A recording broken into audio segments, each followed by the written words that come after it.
जय हिंद प्यारे भाई और बहनों, तो स्वागत है एक नए वीडियो में। तो आज की इस वीडियो में माँ कहानी का ऑब्जेक्टिव क्वेश्चन यहाँ पर करेंगे। यह कहानी क्लास 10 का हिंदी का ही एक कहानी है। चैप्टर नंबर 3 बर्निका भाग 2 का एक कहानी है। तो आज के इस वीडियो में इसी का ऑब्जेक्टिव करेंगे। तो चलिए हम शुरू करते हैं। आप सब वीडियो को लास्ट तक जरूर देखिएगा। तो चलिए यहाँ पर शुरू करते हैं। यहाँ पर देखिए पहला क्वेश्चन आ गया कि मंगू के अलावा माँ की कितने संतानें थे। यहाँ पर 2 पहला ऑप्शन है, दूसरा ऑप्शन 3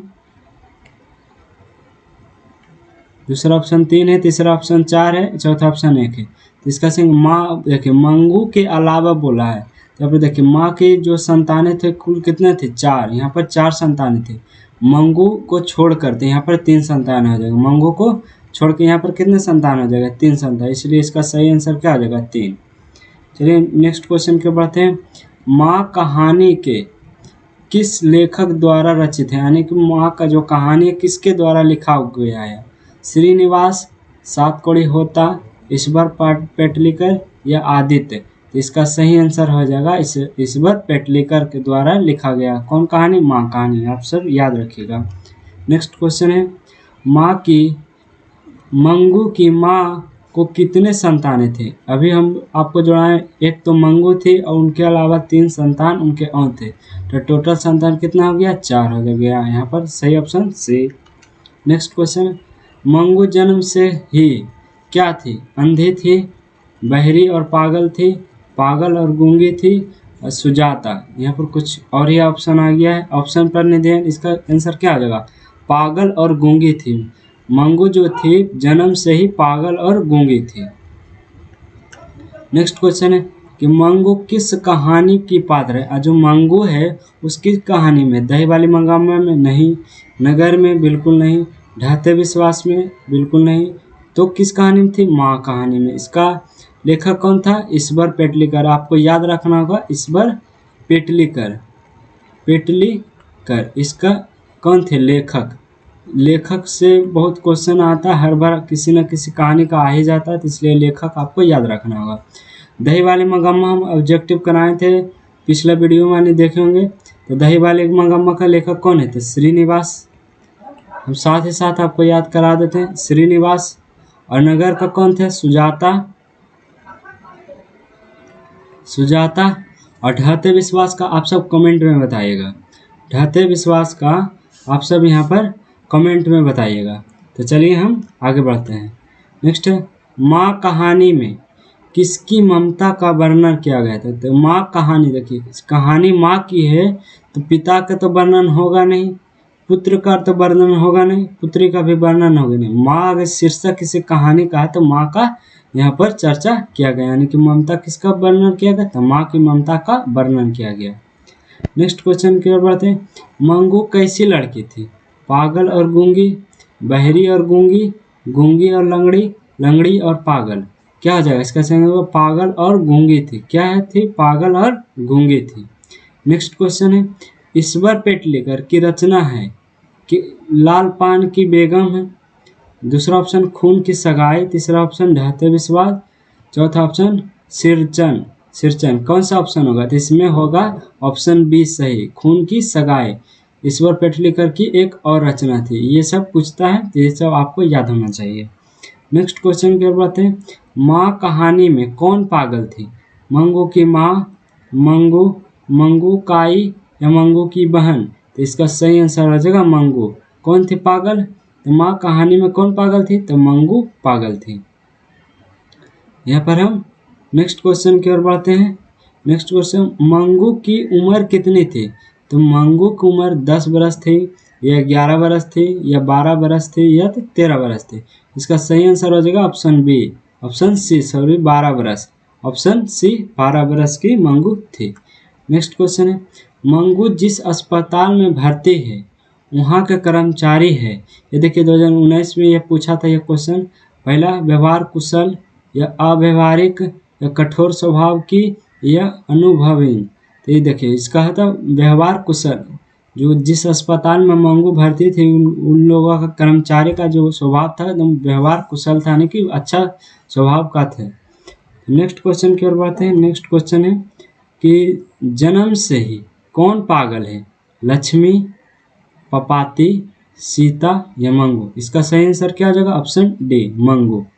नेक्स्ट क्वेश्चन, इस तरह पागल पुत्री को एक माँ ही पाल सकती है, यह किसकी उक्ति है, यानी किसने कहा कि इस तरह पागल पुत्री को एक माँ ही संभाल सकती है। डॉक्टर ने, मौजी की पुत्री की, या समाज के लोगों की, या अस्पताल के कर्मचारियों की। इसका सही आंसर होगा समाज के लोगों की।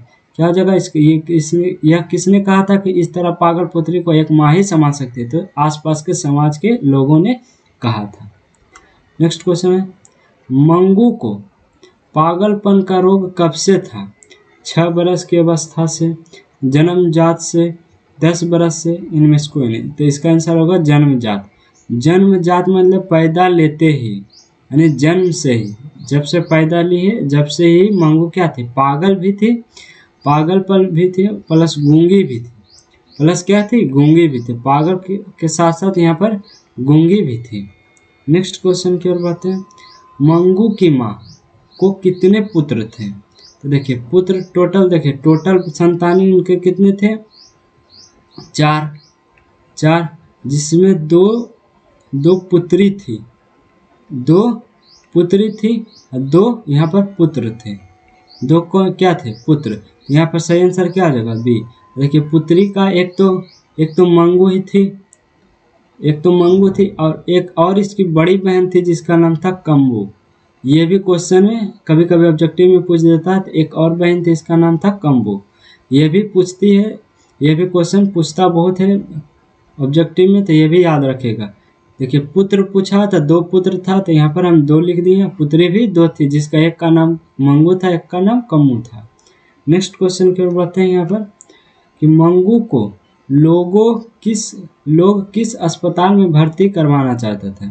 पागलों का, जानवरों का, रोगी का, या आँखों का। तो मंगू को लोग पागलों का अस्पताल में भर्ती कराना चाहते थे, क्योंकि वो इतना पागल थी कि वो अपना कुछ भी काम अपने से नहीं कर सकते थे।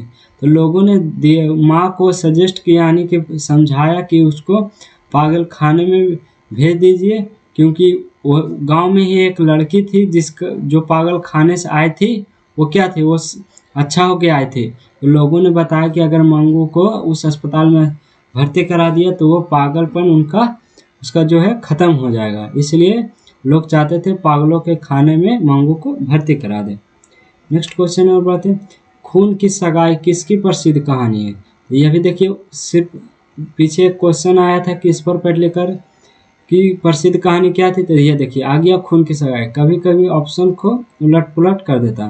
तो पहला हो गया श्रीनिवास ईश्वर पेटलेकर, साथ कोड़ी होता साबरदैया। तो इसका सही आंसर क्या हो जाएगा, ईश्वर पेटलेकर। खून की सगाई की रचना किसने की थी, यहाँ पर हो जाएगा ईश्वर पेटलेकर। नेक्स्ट क्वेश्चन है, माँ किस भाषा में रचित कहानी है।